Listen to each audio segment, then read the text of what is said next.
अक्षय शिंदेचा पोलिसांनी एन्काउंटर केला होता। शाळेच्या मालकाला वाचवण्यासाठी अक्षय शिंदेचा एन्काउंटर। अक्षय शिंदेला शाळेच्या मालकाची प्रकरणं माहिती असतील, जयंत पाटलांची प्रतिक्रिया। खंडणी प्रकरणामध्ये कराडच्या जामीन अर्जावर 23 तारखेला सुनावणी। केज न्यायालयानं आरोपीच्या वकिलाच्या विनंतीनंतर तारीख पुढे ढकलली। वाल्मिक कराडचा मुलगा सुशील कराड विरोधातील याचिकेवर काल सुनावणी पूर्ण। सुशील कराडवर गुन्हा दाखल होणार की नाही यावर आज निर्णय।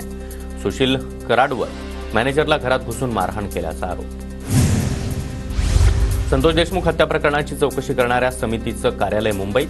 चौकशी समितीचं कार्यालय बीडऐवजी मुंबईत असणार। समितीचे अध्यक्ष ML तहलियानी यांच्या विनंतीनंतर मुख्यालय मुंबईत।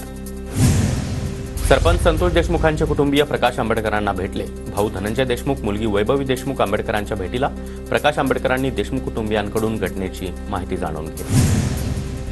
गोपीनाथ मुंडे असते तर यांना लाथ मारून बाहेर काढलं असतं। बीड प्रकरणावरून अकोल्यातील मोर्चामध्ये ठाकरे गटाचे आमदार नितीन देशमुखांचं वक्तव्य। कणकवलीमध्ये ज्या 2 बांगलादेशी महिला पकडल्या त्या लॉजवर पकडल्या, मात्र पोलिसांकडून बांगलादेशी महिलांना रेल्वे स्टेशनवर पकडल्याचा दावा। नितेश राणे यांच्याकडून कारवाईची मागणी।